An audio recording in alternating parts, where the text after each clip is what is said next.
우리가 함께 예배하는데 여러 가지 순서가 있죠. 우리 또 대표기도 하시는 분들도 있고, 또 이렇게 찬양으로 우리 찬양대에 섬겨주시는 그런 귀한 섬김들도 있습니다. 우리가 대표기도 마무리하면서 어떻게 마무리하죠? 우리가 다 함께 아멘으로 마무리하잖아요. 그 아멘으로 화답하는 이유는 대표 기도하신 분의 기도의 고백이 우리 믿음의 공동체, 우리 모두의 고백입니다 라는 그 믿음의 고백이겠죠. 저는 찬양도 마찬가지라고 생각합니다. 우리 찬양대에 이렇게 귀하게 섬겨주셨는데, 우리 찬양의 마무리가 뭘로 마무리돼야 되겠습니까? 아멘. 여러분들의 아멘의 화답으로 그 찬양의 가사의 고백이 나의 고백입니다 라는 그 믿음의 고백이 우리 가운데 함께 고백될 때에 하나님께서 우리 이 찬양을 더 기뻐 받으시고 우리에게 베푸시는 주님의 은혜가 더 풍성하게 누려질 줄 믿습니다. 어떻게 찬양대 다시 한번 하셔야 되나요? 네. 오늘은 여러분 기회를 놓치셨고, 우리 다음 주 평상시에 잘 하시지만 앞으로 우리가 함께 어떤 분들이 앞에서 섬겨주시던 함께 아멘으로 화답하는 우리의 예배가 되었으면 좋겠습니다. 네. 말씀을 들으실 때도 네, 감사합니다. 네, 우리 함께 봉독한 말씀을 가지고 연약함의 유익이라는 제목으로 하나님의 은혜를 함께 나누겠습니다. 여러분이 고백하시는 하나님은 어떤 하나님이십니까? 요즘은 정말 우리가 미디어의 시대를 살아가고 있잖아요. 그래서 하나님의 말씀도 우리의 신앙의 고백도 정말 다양한 방식으로 접할 수 있습니다. 책뿐만이 아니라 유튜브만 열어도, 인터넷에 검색만 해도 어떤 유명한 사람, 또 은혜로운 사람들의 이야기를 들을 수 있어요. 그런 간증들, 하나님에 대한 믿음의 고백들의 어떤 패턴이 있는데, 그 패턴이 어떤 것이냐면, 대부분의 그 간증들은 첫 번째는 무엇이 있냐면 그분들의 삶 속에 어떤 문제가 있습니다. 건강의 어려움이라든지 재정적인 어려움이라든지 인생의 어떤 커다란 위기가 찾아와요. 그 위기 속에서 믿음으로 하나님을 바라보고 하나님을 찾을 때 정말 사람의 능력과 생각으로 이룰 수 없는 그 놀라운 일들이, 하나님 주시는 회복이 그 삶 가운데 경험되는 것들을 우리는 간증을 통해서 많이 경험합니다. 그것은 그분들의 간증의 고백뿐만이 아니라 우리가 성경을 통해서도 기대하고 경험하게 되는 하나님의 역사하심과 능력이죠. 그래서 때로는 우리의 연약함 속에, 어려움 속에서 하나님의 놀라운 능력과 역사하심, 그러한 것들을 경험하고 또 그런 이야기들이 우리에게 기대가 되고 위로가 되고 힘이 될 때가 많이 있어요. 저도 목회자로서 또 우리 사랑하는 성도님들을 위해 항상 기도하며 우리 성도님들의 삶에 그런 주님의 은혜가 있기를 간절한 마음으로 기도합니다. 여러분 인생 가운데 여러분이 고민하고 여러분이 붙잡고 계시는 그 문제들 가운데 정말 우리의 힘과 능력이 닿지 않는 그 상황 속에서 내가 아무리 고민하고 애써도 나는 도저히 답을 찾을 수 없는 그 인생의 문제 가운데 우리 주님의 놀라운 역사하심과 능력이 경험되시는 우리 사랑하는 성도님들의 삶이 되시기를 주님의 이름으로 축복합니다. 그런데 때로는요, 우리가 그런 하나님의 은혜와 역사하심을 기대하고 소망하지만 여전히 내 삶 가운데 해결되지 않는 그런 문제들이 있어요. 오랜 시간 주님 앞에 매달리고 기도하고 간절한 마음으로 하나님께서 행하실 것을 믿고 감사함으로 선포하고 찬양하며 하나님께 영광 올려드리며 기도하지만 여전히 내 삶 가운데 하나님이 침묵하시는 것 같고 반응하지 아니하시는 것 같고 역사하지 아니하시는 것 같은 그런 상황, 그런 일들이 우리 안에 여전히 남겨져 있습니다. 내가 벗어나고 싶어하는 그 연약함 속에서 왜 하나님은 응답하고 하나님의 능력을 나에게 행하지 아니하시는지 처음에는 기도와 간절함으로 간구함으로 시작했다가 때로는 실망과 절망과 포기로, 더 나아가서 무관심으로 방치로 나아가는 우리의 많은 연약함들이 있어요. 그런데 오늘 말씀해 보니까 우리가 경험하는 그런 실망감, 그런 좌절감이 저와 여러분의 삶에만 있는 것이 아니라 또 하나님께서 말씀 가운데 기록하신 바울의 인생 가운데도 있다는 것을 성경을 통해서 우리가 확인할 수 있습니다. 여러분, 오늘 말씀에 등장하는 바울은 어떤 사람입니까? 여러분, 바울의 인생은 어떤 삶이었죠? 여러분 잘 아시는 것처럼 정말 바울은 하나님의 능력을 입은 사람이었습니다. 그가 기도할 때 안진뱅이가 일어났고요, 병에 든 사람들이 회복을 경험했고, 바울이 기도할 때 귀신 들린 사람이 떠나갔고요, 바울이 옥에 갇혔을 때 하나님께서 땅을 진동하셔서 옥문을 여시고 하나님의 능력과 역사하심을 나타내셨습니다. 뿐만 아니라 바울은요, 정말 예수님이 하셨듯이 죽은 자를 살리는 그 놀라운 능력을 행했던 사람이 바로 바울입니다. 뿐만 아니라 하나님께서 부르신 그 사명 가운데 정말 자기 목숨을 아끼지 않고 수많은 고초와 고난과 또 어려움 가운데 자신의 삶을 내어드리고 하나님께 헌신했던 사람이 바로 바울이에요. 여러분, 그 바울의 삶 가운데 하나님께서 많은 능력을 행하셨는데, 오늘 본문에 보니까 바울의 그 자신의 연약함, 그 문제 가운데 하나님께서 바울의 기대와 달리 다른 방식으로 응답하시고 역사하신 것을 말씀은 기록하고 있습니다. 여러분은 어떠세요? 제가 우리 성도님들 한 분 한 분 떠올리며 기도할 때마다 참 감사한 마음이 들어요. 그분들의 삶 가운데 믿음으로 살아가려고 발버둥 치시고 말씀 가운데 정말 주님의 신앙으로 살아가려고 하시는, 애쓰시는 모습을 볼 때 목회자지만 참 개인적으로 위로가 되고 감동이 되고 도전이 되는 순간들이 많이 있습니다. 그런데 그럼에도 불구하고 간절한 마음으로 기도하지만 여전히 풀리지 않는 우리 성도님들의 삶의 문제를 보면서 가끔 제가 고민이 될 때가 있어요. 제가 절망하고 제가 실망에 빠질 때가 있습니다. 아니, 하나님, 우리 저 집사님, 저 장모님, 저 권사님의 삶 정도면 하나님 좀 저 문제는 좀 풀어주셔야 되는 거 아닙니까? 하나님, 이렇게 주님의 은혜를 붙들고 믿음으로 살아가려고 발버둥치고 애쓰고 있는데 하나님, 저 문제만 좀 해결해 주시면, 저 상황 가운데 저것만 좀 해결해 주시면 더욱더 신실하게 주님 앞에 아름답게 살아갈 수 있을 것 같은데 하나님, 왜 여전히 그 문제 가운데 그것을 놓아두십니까? 라고 기도하며 간구할 때가 종종 있습니다. 여러분은 어떠세요? 여러분은 여러분의 삶 가운데 그런 주님 앞에 내어놓고 간절히 기도하고 또 그것을 붙들고 있는, 여러분의 삶을 울매고 있는 그런 연약함들이 있지는 않으십니까? 이것은 단지 믿음이 연약한 우리의 삶의 문제만이 아니고요, 말씀이 기록하고 있는 바울에게도 너무나 중요하고 힘든 문제였습니다. 성경이 정확하게 그 문제가 무엇이었는지 이야기하고 있지 않지만 사울은 그것이 사탄이 준 가시라고 표현하고 있어요. 그리고 그 삶 가운데 자신의 사역을 방해하고 또 하나님과의 관계 속에서 주님 앞에 더욱더 간절히 나아감에 장애물이 됐던 것은 분명한 것으로 여겨집니다. 자신의 명예도 세상적인 지위도 물질도 다 내려놓고 주님을 쫓았던 바울이 무엇 때문에 이렇게 하나님께 간절한 마음으로 나아갔겠습니까? 적어도 말씀이 우리에게 분명하게 설명하고 있지 않지만 바울의 인생에 있어서 이 문제가 굉장히 심각하고 중요한 것으로 여겨지고 바울도 그 가운데서 자신의 연약함을 느끼며 이 문제 가운데 부정적인 생각을 가지고 있었다는 것을 우리는 생각해 볼 수 있어요. 우리는 이러한 연약함, 내 삶 속에서 내가 내 마음을 뺏기고 우리가 집중할 수밖에 없는 그 연약함 가운데 우리는 많은 방식으로 표현을 합니다. 그것을 대하죠. 우리에게 그런 거부감들, 우리 가운데 있는 우리 인간의 방식들이 그 안에 있어요. 여러분들은 여러분의 연약함을 어떻게 다루고 계십니까? 그 연약함 가운데 어떤 감정들을 느끼고 계세요? 사람들은 자신에게 내가 집중하고 내가 영향을 받고 있는 나의 모든 생각과 판단, 나의 감정을 지배하고 있는 그 연약함 가운데 부끄러움을 느낍니다. 수치감을 느껴요. 그래서 그것을 감추고 싶어 합니다. 이야기하고 싶어 하지 않아요. 어떤 분들은 여러 가지 삶의 관계를 맺어가면서 대화를 하다가 가족 이야기만 나오면 입을 닫으시는 분들이 있어요.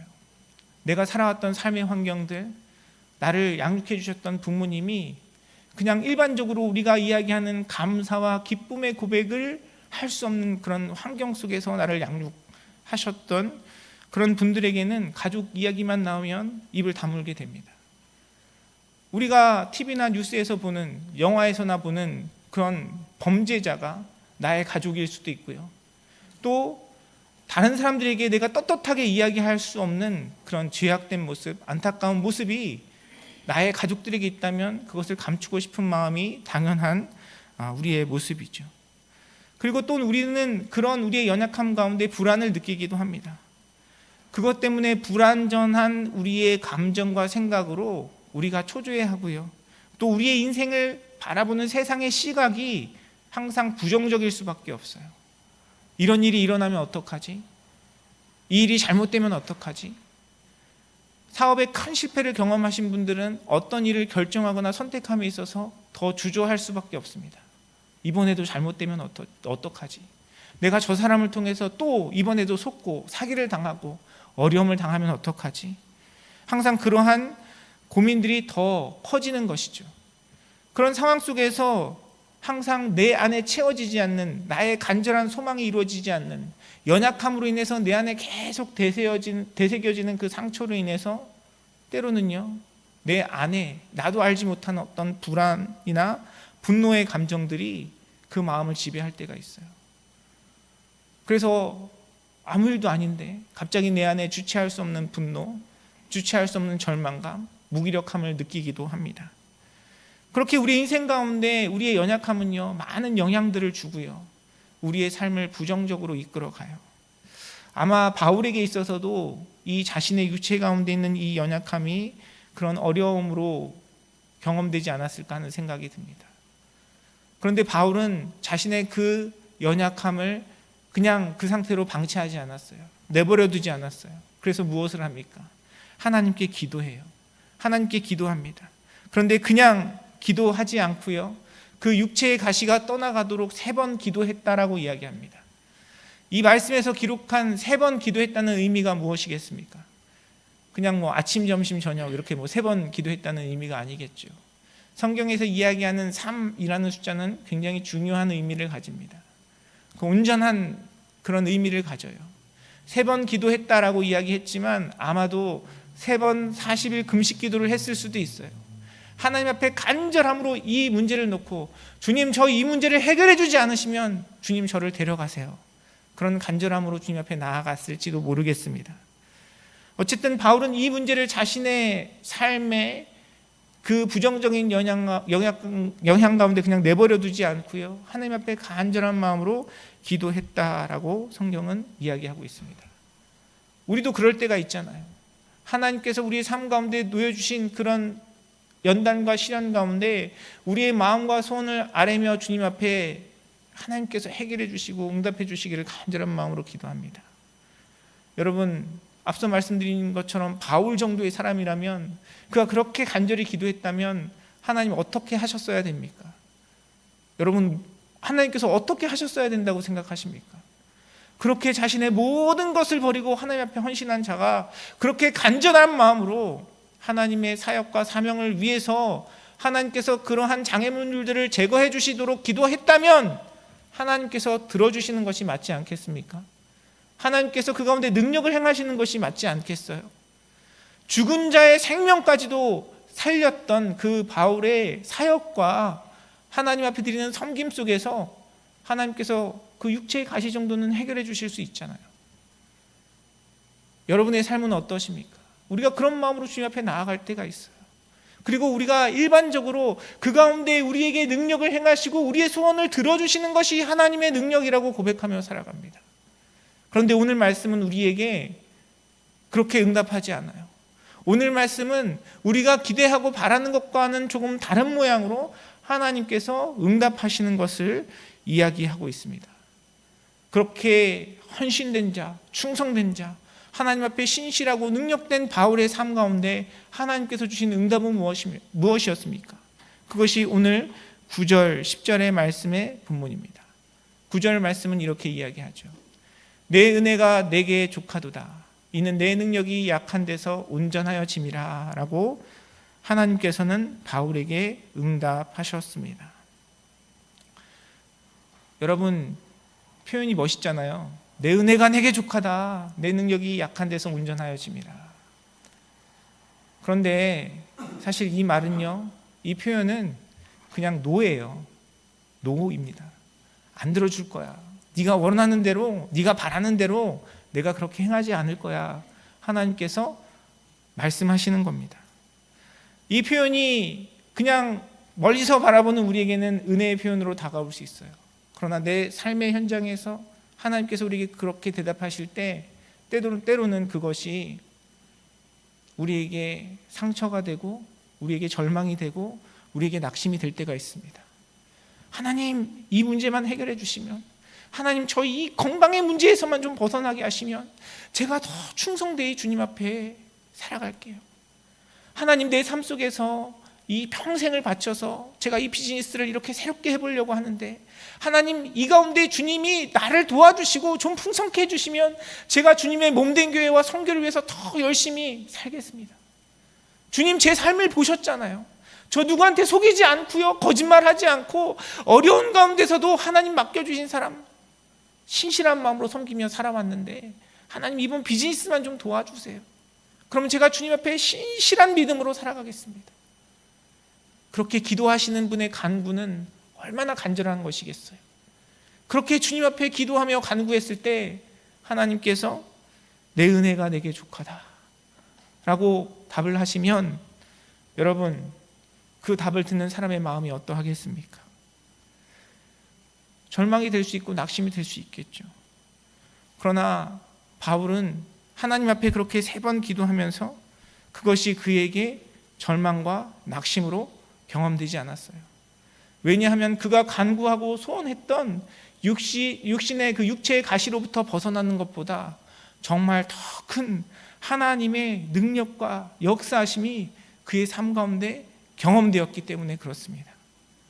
사랑하는 성도 여러분, 바울이 경험한 이 은혜, 바울이 경험했던 이 하나님의 놀라운 축복, 저와 여러분의 삶 가운데도 동일하게 경험되기를 주님의 이름으로 축원합니다. 우리는 연약함에서 벗어나는 것이, 연약함에서 회복되는 것이, 연약함 속에서 내가 원하고 바라고 소원하는 대로 하나님께서 때로는 더 큰 것으로 우리에게 역사하시는 것이 하나님의 능력과 응답하심이고 은혜라고 고백하지만, 오늘 말씀은 그 연약함 속에도, 연약함 가운데도 우리에게 여전히 행하시는 하나님의 놀라운 축복과 은혜가 있다는 것을 성경은 가르치고 있어요. 성경이 우리에게 이야기하고 있는 우리의 삶의 진정한 축복, 우리 하나님께서 우리에게 베푸시는 은혜의 영역은 무엇입니까? 성경은 우리 삶 가운데 허락하신 하나님의 축복과 은혜가 이 땅에 썩어질 것에 제한되어 있지 않다고 이야기합니다. 그래서 바울은 이미 그 하나님의 은혜 속에서 자신이 세상 가운데 누렸던 자신의 출신과 자신의 명예와 자신의 권세를 배설물로 여기고 다 내려놓았던 사람이에요. 그리고 그 가운데서도 그렇게 헌신된 삶을 살았지만, 우리가 읽지 않았지만 고린도후서 12장 앞부분에 보면요, 바울은 이 일을 통해서 무엇을 깨닫냐면 자신의 자만을 깨닫습니다. 하나님의 능력과 역사하심 속에서 하나님께서 그의 삶을 놀랍게 사용하시고 인도하셨지만 그 가운데 자신의 마음이 높아진 자만을 깨닫고 그 자만에 버려두지 아니하시기 위해서 하나님께서 자신의 육체 가운데 두셨다는 것을 깨닫게 되죠. 우리에게 은혜는 무엇입니까? 이것이 은혜예요. 내가 예수 그리스도의 성품과 은혜의 성령의 역사하심 속에서 주님을 닮아가는 것이 은혜입니다. 이 세상 속에서 내가 원하고 바라고 내가 취하고자 하는 이 세상 속에 나의 욕구를 채워가는 것이 하나님의 은혜가 아니라, 하나님 앞에 내가 교만한 자임을 깨닫고 내가 주님 앞에 죄인임을 깨닫고 나의 구원자이신 예수 그리스도를 믿는 믿음 안에 서는 것이 우리에게 하나님께서 베푸시는 진정한 은혜인 줄 믿습니다. 사랑하는 성도 여러분, 하나님께서 여러분의 삶 가운데 놓아주신 그 연약함 속에서 그 연약함으로 인하여 내가 부끄러움을 느끼거나 그것을 감추려고 하거나 그 가운데 불안해하거나 그것으로 인해서 자기 자신을 폄하하고 자기 자신을 원망하고 살아가는 것이 아니라, 하나님께서 그 가운데 베푸시는 은혜를 경험하시는 사랑하는 성도님들의 삶이 되시기를 주님의 이름으로 축원합니다. 여러분, 살아가다가 제일 불쌍하고 안타까운 게 무엇입니까? 자기 자신을 모르는 거예요. 자기 자신을 모르는 거예요.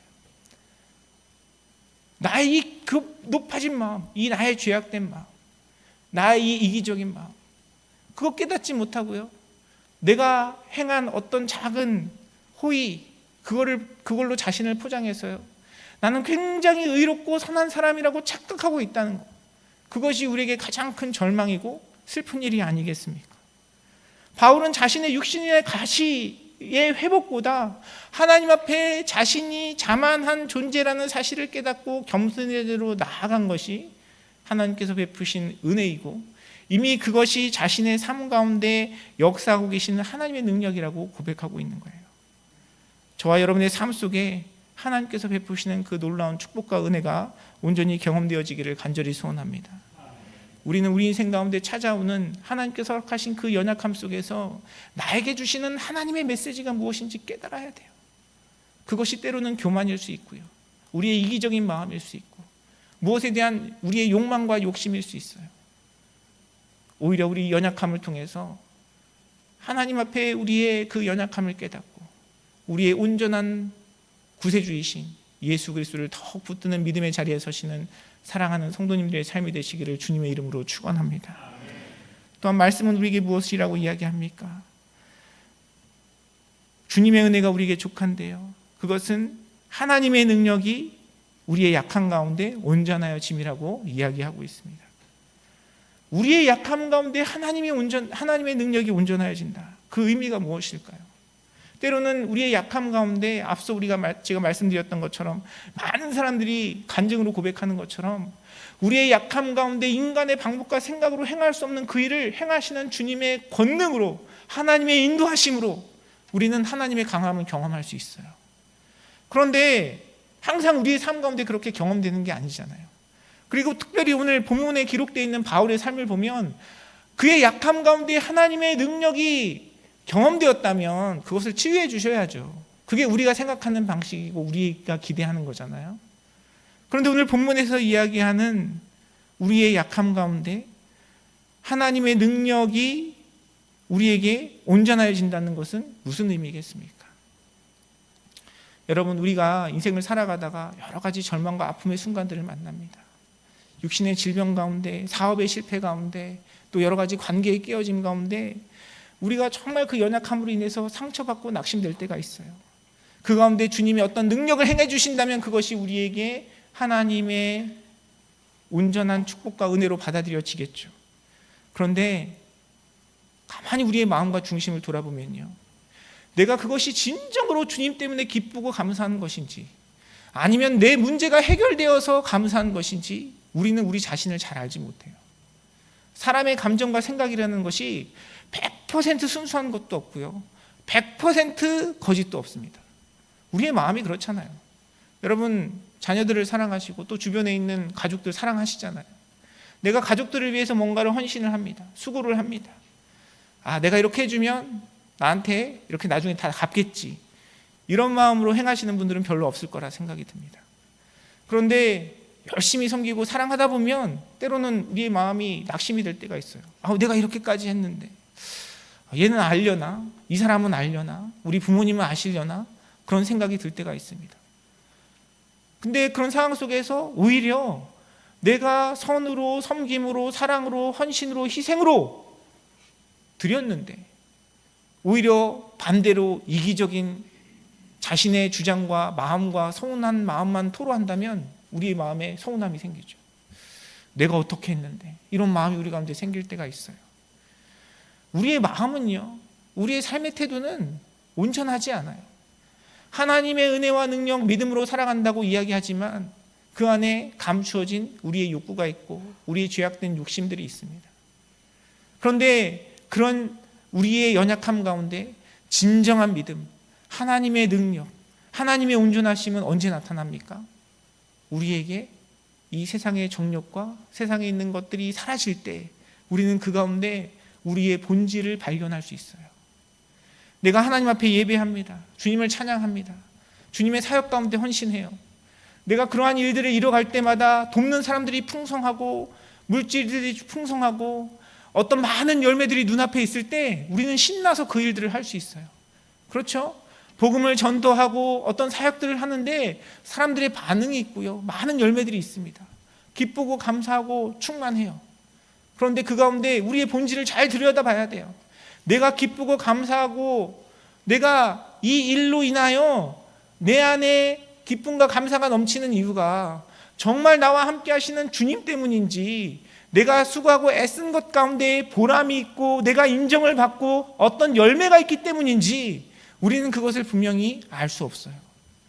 그런데 언제 그 본질, 그 믿음, 그 중심이 드러납니까?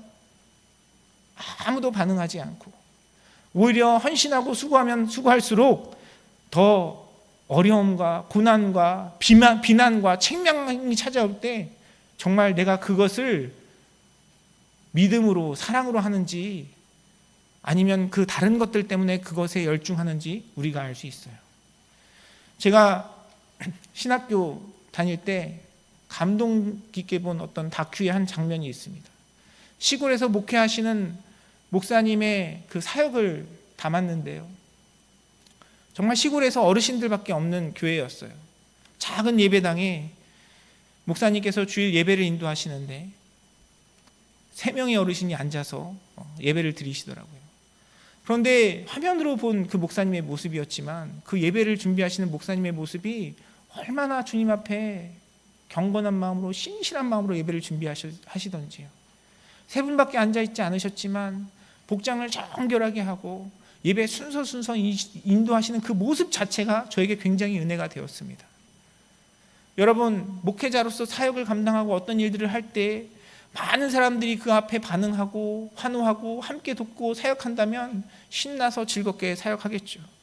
그런데 어느 순간 그 중심이 하나님인지 나 자신인지 헷갈릴 때가 있어요. 그리고 끊임없이 그런 상황 속에서는 내 마음이 유혹을 받습니다. 그리고 그 유혹 가운데 무엇이 본질인지 발견하지 못할 때가 있어요.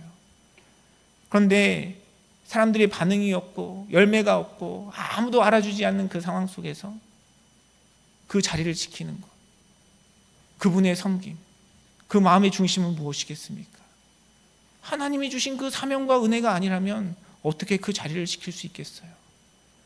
오히려 우리의 연약함 속에서 하나님 베푸시는 축복과 은혜가 우리의 삶 가운데 나타나는 것입니다. 우리의 믿음의 삶의 모습들을 돌아봐도 많이 마찬가지입니다. 누군가는 하나님께서 베푸신 능력과 은혜로 하나님께서 나에게 이런 물질의 축복을 주시고 강건함의 축복을 주셨다라고 이야기를 해요. 그런데 안타까운 이야기들이 동시에 들려와요. 어떤 분의 삶 가운데 열심히 믿음으로 살아가다가 비즈니스가 어려워지니까, 육신의 어려움을 경험하니까 하나님을 떠나는 사람들의 모습들의 이야기가 들려옵니다. 무엇인가가 잘 되고 풍성할 때는 무엇이 본질인지 우리가 잘 알지 못해요.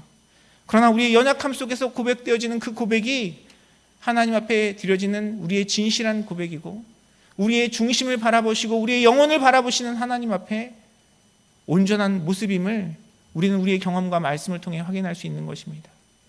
사랑하는 성도 여러분, 여러분 삶 가운데 경험되어지는 그 연약함 속에서 하나님 앞에 온전한 믿음, 온전한 마음, 우리 가운데 역사하시는 온전한 성령의 인도하심을 고백하며 살아가시는 사랑하는 성도님들의 삶이 되시기를 간절히 소원합니다. 우리의 교회를 섬기는 성도님들의 모습을 봐도 그래요.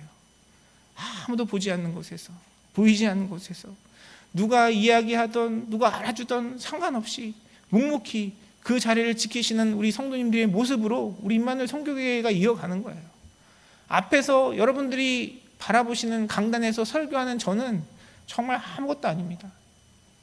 우리 교회가 이루어져 가는 것, 세워져 가는 것은 앞에 눈에 보이는 어떤 사람들의 모습이 아니라요, 사실 그 뒤에 묵묵히 자기 일을 감당하고 섬기시는 많은 사람들의 헌신과 수고로 그 일들이 이루어가는 거예요. 그리고 그 뒤에는 무엇이 있습니까? 그 인생 가운데 부어주신 하나님의 은혜가 있는 거예요. 우리 찬양대의 모습을 봐도 그래요. 제가 참 오늘도 찬양대의 찬양의 은혜를 많이 받았습니다.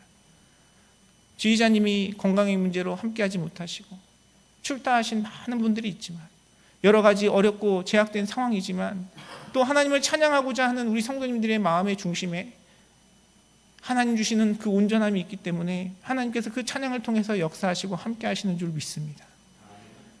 우리가 주님 앞에 나아가는 모습은요, 우리의 화려함 속에 어떤 열매 가운데 풍성함 가운데 드러나는 것이 아니라 오히려 연약함 속에서 하나님 베푸시는 그 온전함이 우리에게 드러나는 것이에요. 목회자로 삶을 이뤄가면서 육신의 연약함 가운데 고통받고 또 주님의 은혜를 구하는 많은 성도님들을 경험하게 됩니다.